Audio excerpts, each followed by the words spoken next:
dolar bisa 20 bahkan 25.000. Sementara perangnya belum juga usai. Itu akan kena double hit kan. Nah jadi kalau begini terus-menerus, akhirnya kan mau nggak mau ngutang lagi. Ngutang artinya kewajiban generasi mendatang yang akan membayar. Jadi, tapi sekarang kan keadaan tidak normal. Jangankan bersuara, nonton film aja dilarang-larang gitu. Pak Sudirman Said ngetik-ngetik pemerintah antek asing dapat dari dana dari luar negeri kan sekarang begitu kondisinya, kalau ada yang ngeritik antek asing. Ini tanda-tanda yang sangat buruk bagi perkembangan kita ke depan. Nah, terus mesti bagaimana? Kekuasaanmu itu pinjaman rakyat. Bapak melamar ke rakyat, minta dipilih. Saya juga pernah membantu tahun 2019. Kemudian setelah duduk, seluruh hidupmu diongkos oleh rakyat.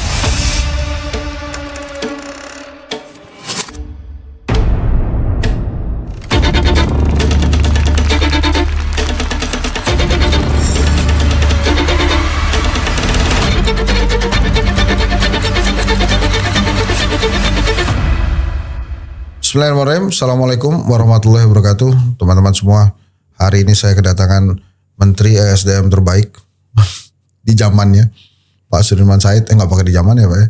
Ini Pak Sudirman Said nih sekarang jadi aktivis anti korupsi dan rektor Universitas Harkat Negeri Tegal ya Pak. Assalamualaikum. Di Tegal bener ya? Bapak kok di Tegal ya? Bikin universitas jauh banget di Tegal Pak. Kan pulang kampung. Oh asli Brebes. Asli Brebes. Jadi teman-teman Tegal minta dibantu membangun sekolah ya, kita bantuin lah. Tapi maju tuh Pak. Mahasiswa berapa Pak sekarang? Sekarang 4.000-an. Pakai Chromebook nggak Pak? mahal. Rempet ke situ lagi. Pak Dirman ini sekarang kan harga minyak katanya kan tinggi ya, di atas 100 US dollar per barel. Tapi 119 ya. Pemerintah memutuskan untuk tidak menaikkan harga BBM subsidi terutama.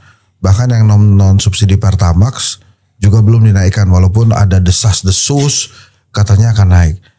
Menurut Pak Dirman, ini pengalaman sebagai Menteri SDM terbaik itu kan, ini kebijakan macam apa bisa menahan harga BBM subsidi naik padahal harga belinya melonjak jauh. Kalau saya tidak salah dari angka 60-70 dolar per barel di asumsinya APBN, sekitar 70. Nah, terus sekarang sampai 119 kan luar biasa. Ini kebijakan yang memungkinkan, impossible, mengada-ngada, atau ada yang dikorbankan sebenarnya Pak? Silakan Pak. Saya dulu kan menghargai masa idah ya. Jadi berapa lama setelah jadi Menteri SDM saya nggak bicara sektor. Tapi sektor. Ini masa idah udah lewat lah. Jadi boleh bicara bebas. Kebijakan apa yang dilakukan? Yang pasti itu kebijakan populis karena memang tidak kepengin masyarakat terkena imbas. Tetapi sebetulnya juga tidak efektif. Karena apa? Yang tidak naik kan hanya yang non subsidi kan. Maaf, yang hanya subsidi kan. Yang non subsidi tetap mengikuti harga keekonomian. Dan kecuali yang Pertamax. Pertamax belum naik Pak. Pertamax Turbo yang udah naik. Ya pokoknya dipilih-pilih begitu. Tapi akhirnya kan masyarakat tahu bahwa memang harga minyak terus tinggi. Itu satu. Dan pilihan kebijakan populis hanya mungkin dikerjakan dalam jangka pendek. Nanti kalau harganya terus-menerus naik, terus-menerus tinggi kemudian panjang waktunya, nah itu problem. Jadi kalau ditanya apakah ada yang dikorbankan, ada. Yang dikorbankan fiskal, yang dikorbankan adalah pengeluaran-pengeluaran lain yang lebih prioritas, dan mungkin sebagian perusahaan negara gitu. Nah sejak dulu saya sebenarnya tidak cocok atau tidak setuju dengan membuat damage atau luka terlalu banyak pada banyak institusi. Jadi membanyakan subsidi ya sudah APBN saja, biarkan Pertamina-nya sehat gitu. Ini kan Pertamina-nya dikasih beban, subsidinya juga tetap tinggi. Tapi apakah masyarakat dengan demikian happy? Enggak juga. Kalau kita lihat respon masyarakat begitu ngelihat harga yang naik hampir 2 kali lipat, tetap aja teriak gitu. Nah dulu dalam trajektori mengurusan harga BBM begini sebetulnya. Pertama-tama memang kalau negaranya masih belum sejahtera, kasih subsidi. Begitu mulai baik, dinetralkan. Begitu mulai makin membaik lagi, dikasih pajak. Sehingga apa? Masyarakat mengerti bahwa energi juga sama dengan beras yang ada harganya. Energi sama dengan handphone sama dengan itu yang dalam rancangan. Tapi begitu Anda memasuki politik populis, maka semuanya dikorbankan. Emang ada kekhawatiran apa sampai kemudian harus mengeluarkan keputusan populis yang tadi Pak Dirman bilang sendiri nggak gampang nih sebenarnya dijalanin, ya kuatnya hanya jangka pendek. Ada kekhawatiran apa menurut Pak Dirman? Itu hanya yang di pemerintah yang bisa menjawab ya.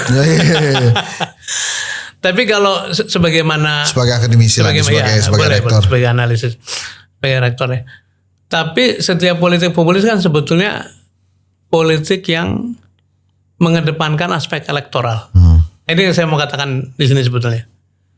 Negara ini makin hari makin bergeser perannya, bukan lagi menjadi alat untuk mensejahterakan masyarakat, tapi menjadi instrumen elektoral untuk memenangkan pemilu, memperpanjang kekuasaan, memupuk kekuasaan, sehingga segala macam dikorbankan untuk elektoral itu.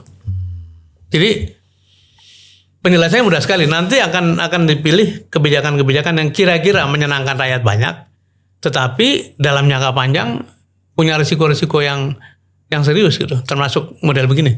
Coba kalau Pertamina ratusan triliun nggak dibayar atau bayarnya ditunda, kan dia mesti bayar belanja minyak kepada para vendornya kan misalnya.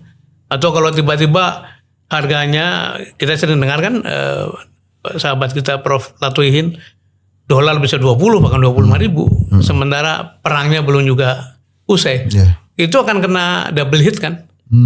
Kena harga minyak yang makin tinggi per barel, kena kurs rupiah yang makin rendah, artinya itu penderitanya 2 kali. Nah jadi kalau begini terus menerus, akhirnya kan mau nggak mau ngutang lagi. Ngutang artinya kewajiban generasi mendatang yang akan membayar. Jadi kurang lebih gitu lah. Nah kan waktu itu Bapak pernah juga di Pertamina kan. Kira-kira, ya saya tidak berusaha untuk berandai-andai, tapi sulit nih. Ini ada sumber daya uangnya Pertamina hari ini? Saya pernah di Pertamina, pernah di SDM ya. Pertamina itu the majority of income streamnya datang dari hilir, dari jual beli minyak itu. Dan kita sudah tahu lewat berbagai publikasi, Pertamina juga punya utang-utang bond internasional, global bond segala macam, yang sebetulnya neracanya, cash flow-nya tidak sebebas ketika masa belum punya banyak utang. Jadi sebetulnya terlambat sedikit saja memenuhi kewajiban subsidi kepada Pertamina atau dana kompensasi, pasti Pertamina itu terganggu. Bahkan saya mendengar sekali-sekali karena modal kerjanya habis, modal kerjanya tipis, untuk memenuhi bayar para vendor itu harus ngutang ke bank. Dan itu artinya harus bayar bunga. Sementara piutang kepada pemerintah, karena mungkin pemerintah juga mengalami kesulitan, tidak segera dibayar. Jadi itu yang saya bilang, damage-nya itu jangan disebar. Kerusakannya jangan ditimpakan ke banyak institusi. Kasihan. Perusahaan mesti disehatkan. Kalau misalnya pemerintah mau punya kebijakan populis, tanggunglah sendiri dengan fiskal kan, begitu kan. Ya, tapi kalau fiskalnya berat kan akhirnya mesti banyak bantuan dari ya, itu kan sama lain. Dengan Anda mau punya maksud, tapi yang suruh nanggung orang lain kan. Fair apa enggak tuh? Enggak tanya, jawab dulu, fair apa enggak? Enggak sih. Kecuali orangnya emang gampang dibohongin ya. ya. Nah tapi pemerintah berusaha Pak dengan, ini saya bukan orang pemerintah ya, tapi saya coba challenge supaya. Tapi temannya di pemerintah banyak kan? Pemerintah banyak Pak temannya Pak. Bapak juga ada kan temannya di pemerintah kan? Banyak. Nggak, maksud saya ini kan sekarang teman saya terbaru masuk pemerintahan Jumur Pak. Iya. Teman kita juga. Nah makanya dengan keputusan pemerintah memberikan keputusan populis ini kan artinya pemerintah berusaha nih untuk tidak menyebarkan kesedihan kemana-mana, karena yang kelas bawahnya di-maintain sama mereka ini. Sementara kelas menengah yang sedang berisik, gundah galau ini juga coba di-maintain dengan tidak menaikkan Pertamax gitu. Tapi pertanyaan saya adalah sampai kapan kebijakan populis ini sebetulnya bisa dijalankan oleh pemerintah dan dampaknya secara keseluruhan buat negara apa sih? Saya melihat ada 2 Pak, Mas Hen. Satu politik, satu lagi ngurus negara gitu. Kalau ngurus politik semata-mata ya udah, yang penting di masa gua nih keadaan baik-baik saja, saya dapat poin tinggi, saya terpilih Kepuasan lagi, tinggi. selesai. Gitu. Tapi kalau ngurus negara kan nggak begitu. Mungkin sekarang mesti berkorban dan berusahalah dipilih dengan cara yang berbeda, bukan hanya semata-mata memberikan politik populis, supaya apapun keputusannya itu tidak melukai, tidak membebani, tidak mencederai kepentingan yang sifatnya panjang gitu. Nah sekarang suasana yang mau saya sampaikan di sini adalah suasana bernegara itu sudah lamat-lamat. Adanya suasana berpolitik. Tapi kan buat kelas bawah nggak apa-apa Pak. Yang penting kan hidupnya oke. Nah, disinilah sebetulnya panggilan intelektualmu, panggilan moralmu. Menang-menang kelas bawah itu diem-diem terus mau dibohongi. Menang-menang yang bawah itu nggak berontak terus ditipu. Sama halnya dengan mengatakan begini, kita gelar menu makan, Oke. taruh mie instan, taruh gorengan, taruh apa yang semuanya pasti senang kan. Tapi apakah itu bertanggung jawab? Karena masyarakat juga perlu gizi kan. Nah siapa yang mesti menentukan isi meja makan itu? Kan harusnya sebagai pemimpin, kalau Anda pemimpin, kasih makanan bergizi dong. Kasih sesuatu yang sifatnya jangka panjang gitu. Iya kalau gorengan mie instan sih kenyang. Iya. Tapi habis itu ya selesai juga urusan. Iya. Saya mau bacain surat seorang teman nih. Oke. Mau pakai background nggak? Nggak usah ya Pak. Nggak usah, kalau ada musik juga boleh juga. Tapi saya mau baca pelan-pelan ya Mas ya. Oke. Ini kaitannya dengan tadi soal minyak, MBK dan sebagainya. Kata teman saya ini, negara telah cenderung berubah bentuk. Dari peralatan bangsa dalam mencapai cita-cita luhurnya, menjadi sekedar peralatan elektoral. Negara menjadi mesin elektoral yang dirusak dan diambil bukan sekedar anggaran, tapi makna negara sebagai penyelenggara kepentingan umum. Apa yang sedang berlangsung? Segala sesuatunya bekerja seperti melalui hal-hal yang legal. Ada program, ada belanja sosial, ada proyek strategis, ada subsidi, ada jabatan, ada regulasi, dan sebagainya. Yang secara formal seolah-olah sebagai kebijakan negara. Tetapi secara substansial orientasinya bergeser, bukan lagi sebesar-besar kemampuan rakyat, melainkan sebesar-besar pemeliharaan dukungan dan loyalitas, penguasaan persepsi dan perpanjangan kekuasaan. Ini yang sangat berbahaya. Jadi ini baru satu aspek kan soal BBM, sebagaimana yang lain-lain itu Anda lebih tahu lah. Jadi mesti gimana Pak? Rakyat ini mesti kasih tahu ke pemerintah atau kemudian ya udah terima apa adanya. Terus kalaupun ngasih tahu gimana caranya ngasih tahu gitu? Kalau normal kan rakyat sebenarnya punya saluran ya.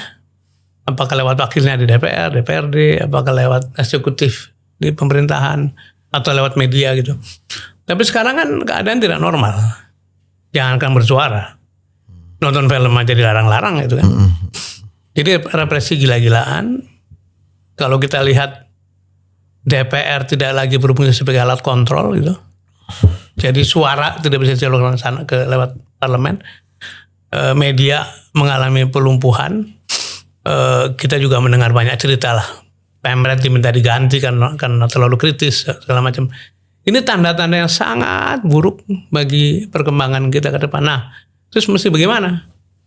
Menurut saya tidak ada jalan lain kecuali masyarakat mengorganisir diri lewat berbagai kelompok masyarakat sipil, lewat forum-forum diskusi, lewat forum begini, lewat pembahasan berbagai isu, dan dengan begitu akan membentuk satu jaringan concern. Dan sekarang sedang berlangsung kan berbagai forum di UGM, di UI, di Unpad, di berbagai lingkaran-lingkaran muncul.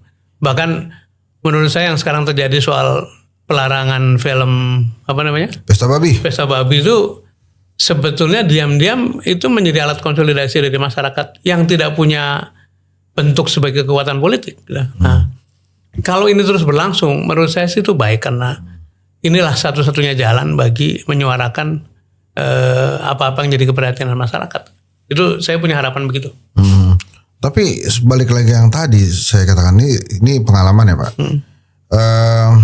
Ada pengamen yang dorong sound keliling. Yeah. Dia bilang sekarang dapat 100.000 aja susah. Yeah. Tapi terus saya tanya lagi, gimana dong, kritisi dong pemerintah supaya kehidupan Anda lebih bagus, tidak hanya 100.000, mungkin 150.000, 200.000 jadi mudah. Dia jawab begini, enggak, pemerintah hari ini bagus. Iya. Anak saya dapat MBG, saya dapat bansos, dapat BLT. Saya tanya sekarang, Bapak, seorang pengamen ditanya begitu, apakah dia punya kapasitas untuk menilai keadaan? Sama aja seperti kedai kopi survei kepada banyak orang. Tiba-tiba ratingnya 80%. Apakah yang menjawab itu punya kapasitas itu? Jadi di sini sebetulnya adalah tanggung jawab moral dari orang yang mengerti keadaan gitu. Dan saya terus terang sedang terus-menerus ingin menggugah orang-orang yang berpendidikan, yang punya pengetahuan luas, yang punya pandangan tahu apa sesungguhnya. Itu mesti menyuarakan itu. Karena kalau tukang ngamen ditanya soal apakah harga minyak wajar, dia nggak bisa jawab, Pak. Apakah MBG bagus sepanjang dia dapat pembagian? Dia bilang bagus. Tapi apakah secara kebijakan keseluruhan itu baik?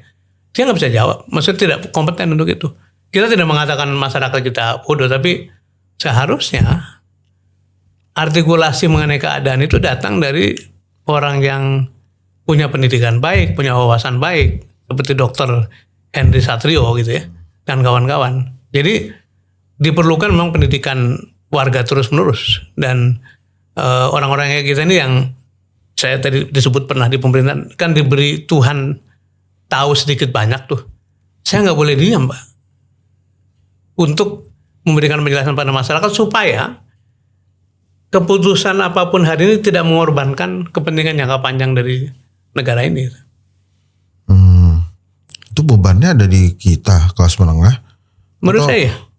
Oh, kenapa Bapak memberikan kita beban lagi? Saya lagi seneng lihat angka-angka ini. Oke, silakan Pak. Ini kan 20 Mei ini besok nih. Ya. Hari Kebangkitan Nasional kan. Ya. Ketika Hari Kebangkitan Nasional itu didorong, kira-kira 40 juta orang itu 97% buta huruf.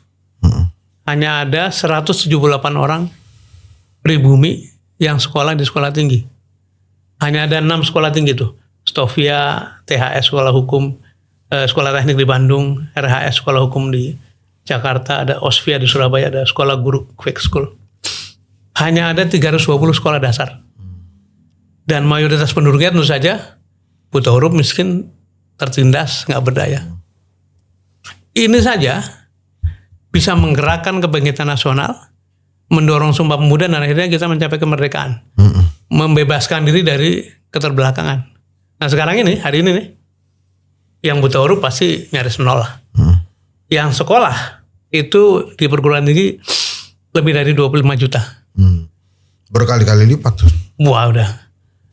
Kemudian kampus perguruan tinggi seluruh Indonesia ada 3 ribuan. Ada 3 juta guru dan ada 390 dosen. Dan ada 70-an ribu profesor, guru besar dan sebagainya. Jadi sebetulnya kalau ngomong daya dukung sama tantangan, sekarang itu jauh lebih ringan daripada zaman kebangkitan nasional. Makanya kalau tadi Anda tanya tanggung jawab siapa? Ya kita harus mengambil tanggung jawab itu. Terutama apa? Pada waktu itu kan warga negara nggak ada yang bayar pajak, Pak. Sebelum kemerdekaan. Sekarang Bapak bayar pajak, saya bayar pajak, teman-teman staf bayar pajak. Semua ongkos bernegara dibiayai oleh pajak. Terus sekarang kebijakannya dibiarkan centang perenang begitu. Menurut saya sih bukan sikap yang bertanggung jawab. Tapi kan kita yakin bahwa menteri-menteri itu yang sekarang jadi menteri Prabowo ya, harusnya kan juga punya keinginan untuk memperbaiki bangsa, punya semangat yang sama. Tapi kenapa kemudian kembali kita-kita yang di luar pemerintahan yang diminta untuk memiliki tanggung jawab itu, Pak? Menurut saya mereka juga pasti berusaha, dan kita kan juga lihat bahasa tubuh ya. Kalau lihat acara-acara di istana, di kepresidenan, kita bisa melihat lah betapa warna-warninya isi kepala mereka gitu.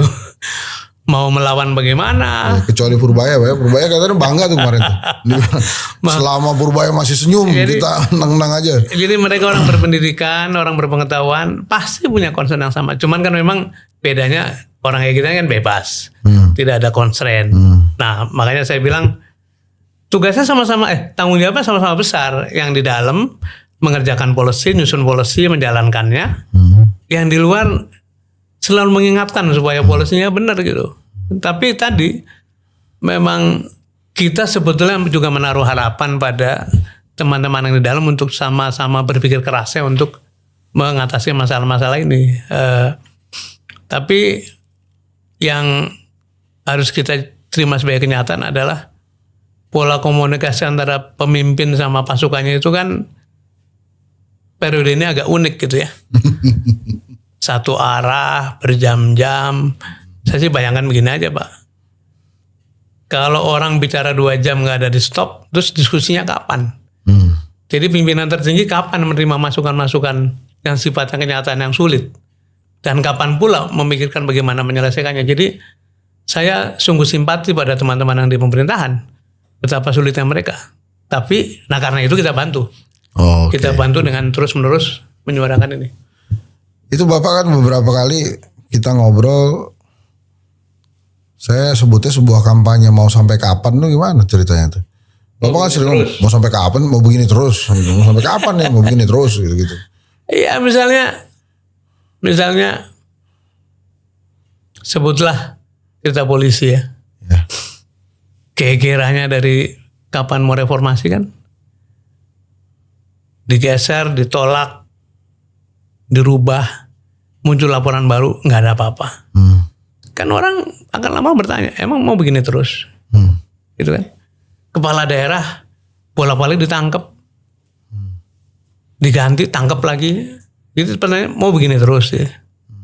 Kemudian sudah tahu bahwa orang punya hubungan kekerabatan, dipaksa menjadi pejabat, akhirnya nepotisme, dicurigai, tidak dipercaya publik, akhirnya harga saham jeblok, rupiah jeblok, mau begini terus. Kalau yang paling hot sekarang itu kan, saya kemarin nyebut dalam satu produk media sosial itu, sekurang-kurangnya 500 triliun sudah dikeluarkan untuk melakukan intervensi pasar. Beli sun, beli saham, jaga kurs segala macam. Yang saya sebut sebagai Panadol atau paracetamol. Tapi juga nggak sembuh. Hari ini makin jeblok lagi.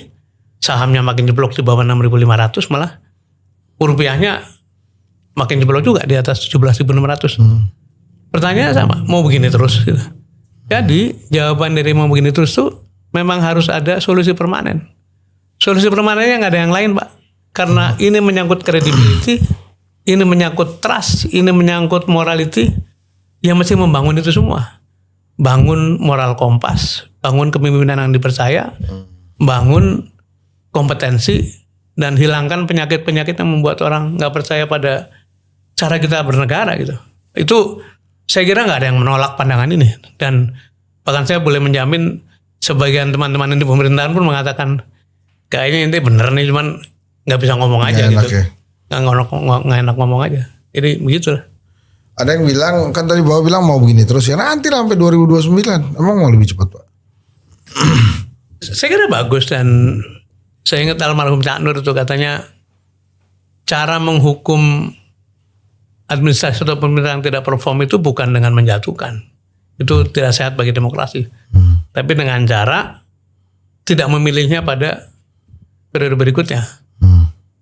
Dengan kata lain harus ada persiapan-persiapan. Dan kalau kita sayang pada bangsa ini, kita mesti bersiap-siap. Apakah kita sendiri, apakah teman-teman, apakah harus ada persiapan-persiapan untuk kalau satu terjadi, ya memang harus ada yang bisa meneruskan dan memperbaiki itu. Dan saya tidak ingin atau tidak berharap ada ontran-ontran, ada keributan lah. Tapi yang di dalam juga harusnya bisa mendengar suara rakyat. Sekarang ini kan seperti orang bicara apa, responnya apa? Cuma dihardik-hardik doang kan, dibentak-bentak, dimarahin, dipanggil-panggil. Wahai Henry Satrio gitu kan. Jadi kayak tidak ada satu mekanisme check and balance, mendengar rakyat bicara apa kemudian responnya apa, itu nggak bekerja itu. Enggak, waktu kebangkitan nasional lawan kita kan satu tuh Pak. Belanda aja. Belanda pokoknya keluar. Nah ini kan sekarang lawannya banyak Pak. Iya. Jadi bukan cuma pemimpin zolim, kalau memang benar ada yang zolim ya Pak. Tapi itu masyarakat tuh harus ngelawan pinjol, harus ngelawan judol. Jadi menurut saya lawannya banyak gitu. Terlalu banyak yang mesti dipikirin oleh rakyat. Tidak seperti zaman kebangkitan nasional. Nah ini gimana kita menyatukan pandangan untuk memperbaiki bangsa tuh? Pak Sudirman Said punya. Itu kata Bung Karno sama Bung Hatta itu kan, kalian nanti akan lebih susah. Karena yang menjajah dirimu adalah bangsa sendiri. Barangkali ada om kita, ada saudara kita, barangkali di dalam ada teman segala macam. Ya itu betul sekali. Tapi itulah tantangan kan. Dan karena itu tidak ada cara lain kecuali mengorganisir diri, menyambung-nyambungkan kekuatan baik, nyambung-nyambungkan kekuatan moral, kekuatan intelektual.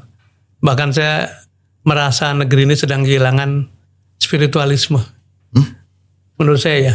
Oh iya, Pak. Jadi tindakan-tindakan yang dilakukan itu seperti melupakan bahwa di atas ada langit dan ada hal yang maha besar.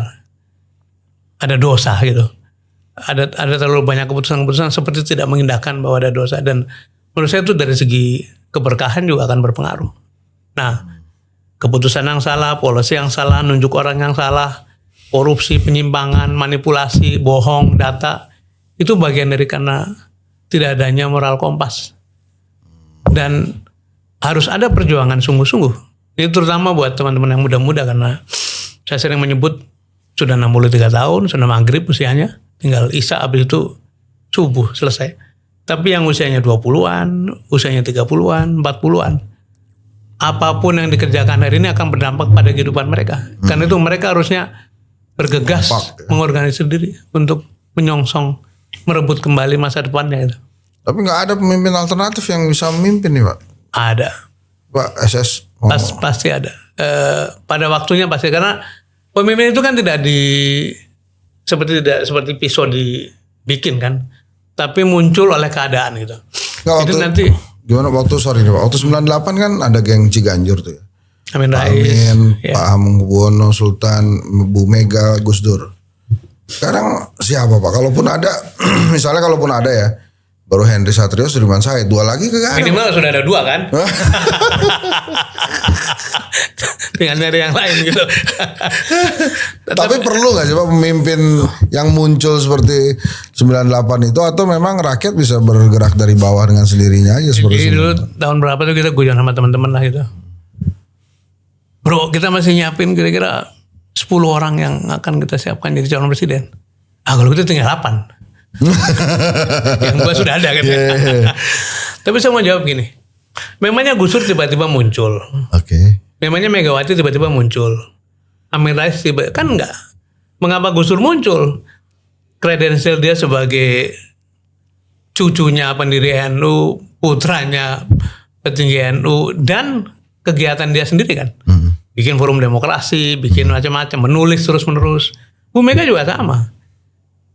Ditekan oleh Orde Baru, bisa survive, partainya terbentuk, maka jadilah PDIP Perjuangan, PDI Perjuangan. Begitu pun Amin Rais. Amin Rais adalah orang yang pertama kali menyuarakan ini presiden sudah cukup lama, pada waktunya sudah waktunya ganti. Siapa lagi? Sultan juga punya perjalanan panjang. Orang-orang kayak gitu kan tidak muncul tiba-tiba.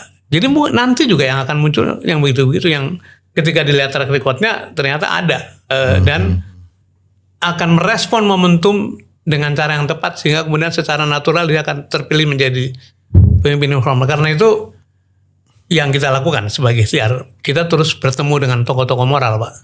Tokoh gereja, ulama, tokoh masyarakat, tokoh mantan TNI, pokoknya kita temuin supaya bila keadaan membutuhkan mereka ini bersiap untuk mengambil peran lah. Nah, yang saya kebetulan mungkin usianya belum terlalu sepuh gitu ya, masih bisa jalan, saya jalan. Tapi yang paling penting tadi, yang usia-usia 40-30 itu harus bergerak. Nah, insya Allah pada bulan Mei, akhir Mei ini ada kira-kira 70-an civil society akan berkumpul di Jogja yang menyelenggarakan satu konferensi namanya Konferensi Republik. Itu dalam rangka menyatu padukan pikiran-pikiran itu. 70 Pak ya, bukan 71 tuh ya. Saya belum tangannya Bos kalau 71. Berarti kedai kopi bisa ikut ya? Kalau ekonomi bisa ikut kita jadi 71 nih. 71. Pak, ini yang pamungkas sih pertanyaan saya. Ini tapi mohon maaf bila tak berkenan ya. Ini Sudirman Said ngeritik pemerintah sekarang antek asing nih. Saya minum dulu ya. Boleh Pak. Ini karena pertanyaan susah nih antek asing nih kan. Ini Pak Sudirman Said ngeritik pemerintah antek asing dapat dari dana dari luar negeri kan sekarang begitu kondisinya kalau ada yang ngeritik antek asing. Kritik antek asing. Menurut Pak Dirman nggak usah dijawab tuduhan itu karena saya tahu jawabannya enggak kan gitu. Tapi kenapa kemudian itu muncul terus Pak bahwa kalau kritik antek asing dapat dana dari luar negeri? Ya paling gampang itu kan memang blaming ya, menyalahkan ya. Padahal sebetulnya kan ketahuilah, ini saya mau nyebut ke Pak Prabowo aja. Kan katanya kalau malam nonton podcast kan. Oh nonton podcast ya? Katanya. Ditonton ini Pak? Katanya. Mudah-mudahan. Halo Pak Prabowo. Ketahuilah Bapak Presiden, kekuasaanmu itu pinjaman rakyat. Bapak melamar ke rakyat, minta dipilih. Saya juga pernah membantu tahun 2019. Yeah. Kemudian setelah duduk, seluruh hidupmu diongkos oleh rakyat. Menterimu diongkos oleh rakyat. Dirjenmu diongkos oleh rakyat. Jadi memang tugasnya adalah di samping bekerja sebaik-baiknya, antara lain siap dikritik. Kan sama saya dengan punya pegawai di rumah atau di kantor, karyawanmu itu. Anda bayar, maka diwajibkan melakukan tugas-tugas begini. Kalau tidak perform, gimana? Kan mesti dikritik itu. Jadi sikap tiba menerima kritik sudah jelas keliru, apalagi sikap menyerang balik lebih keliru lagi gitu. Dan mari kita lihat hari ini Pak, seluruh respon mengenai statement-statement kepala negara yang nadanya itu terus begitu, makin hari makin keras. Ini saya tidak sedang mengkritik pemerintah, tidak, tapi sedang mendudukan soal bahwa hubungan antara pengurus negara dengan rakyat itu adalah hubungan tuan dan pelayannya gitu sebetulnya. Kita yang membayar pajak adalah tuan. Para pengurus negara adalah pelayan. Dan sangat wajar kalau tuannya menuntut pelayannya untuk bekerja sebaik-baiknya. Coba kalau karyawanmu dikritik kemudian marah. Ini Pak Hensat antek asing nih. Saya ditegur terus-menerus itu. Kira-kira gimana tuh? Saya keluarin Pak. Risik bukannya kerja. Iwan. Orang tuan mengkritik karyawannya kok dikatakan antek asing, cerewet amat gitu. Lah memang itu kerja buat saya gitu. Jadi saya senang dengan ucapannya Panji tuh. Oh Pak. Atasan presiden gitu kan. Itu kan gitu. Ya memang betul, kita ini atasannya presiden. Tapi kan kita juga ngukur, nggak sembarangan, nggak ngomong tidak sopan, kita pakai data. Jadi menurut saya nggak boleh berhenti. Dan kita harus terus mengajak teman-teman, terutama yang muda-muda, untuk mereklaim haknya sebagai warga negara. Jadi kalau tukang kritik nggak dapat duit dari asing ya Pak? Dari asing? Bukan saya belum pernah sih. Malah mungkin sebetulnya kan bisa dilihatin ya perjalanan orang lah gitu. Saya pengen cerita juga. Saya bersikap begini kan bukan hanya karena di luar. Ketika di dalam saya kerjain dengan baik dan ketika ada masalah saya hadapi aja gitu. Ketika di luar ya seperti ini. Jadi bukan kan si beberapa orang mengatakan yuk karena kalah karena di luar kemudian kerewet. Kagak, nggak ada urusan kalah menang. Kita berteriak karena mesti ada yang diteriakin. Kita bicara karena mesti ada yang dibicarakan. Dan tadi menjaga hubungan antara tuan sebagai pembayar pajak dengan pelayan sebagai pengurus negara itu harus dijaga gitu. Bapak percaya nggak ada antek asing yang masuk mengganggu Indonesia dengan uang-uangnya kemana-mana? Ya negara sebesar ini pasti adalah, tapi menurut saya yang bersuara mengenai keadaan itu lebih banyak yang genuine, lebih banyak yang betul-betul karena sayang bangsa ini, karena cinta, karena punya nasionalisme gitu. Mau berapa sih kekuatan asing? Dan biasanya begini, orang kalau bekerja pakai bayaran tuh kayak handphone pakai pulsa Pak. Pulsanya habis berhenti dia. Tapi kalau orang karena hati nurani itu nggak ada berhentinya gitu. Jadi kita lihat aja ya, siapa yang terus menerus diapakan, ditekan, digencet, disiram air keras segala macam masih terus bekerja, Ya itu memang karena cintanya pada bangsa lah. Jadi yang cinta kepada bangsa bukan hanya presiden ya, rakyat juga boleh. Rakyat cinta pada bangsa. Rakyat cinta pada bangsa. Dan yang berkuasa atau yang sedang memegang kekuasaan memang punya otoritas gitu. Tapi dalam tanggung jawab sama. Otoritasnya berbeda. Saya tidak punya otoritas, tapi saya punya tanggung jawab menjaga republik ini. Nih, sebenarnya saya boleh nanya lagi ya sih. Ya, biarin apa ya, lebih 5 menit dikit nih. Itu kalau Pak Dirman yang pernah berada dalam kabinet ya. Iya. Itu para menteri, terutama yang dari latar belakangnya partai politik ya Pak, bukan yang profesional atau bolehlah saya sama ratakan aja semua. Iya. Itu para menteri dalam kabinet punya agenda sendiri-sendiri gak sih Pak, atau satu hati ke presiden Pak? Saya pernah merenung lah bulan-bulan ke-6 ya gitu ya. Dan saya tulis dalam buku harian saya. Kurang lebih begini. Sebetulnya ada di posisi seperti ini itu mau berberes untuk negara mudah sekali.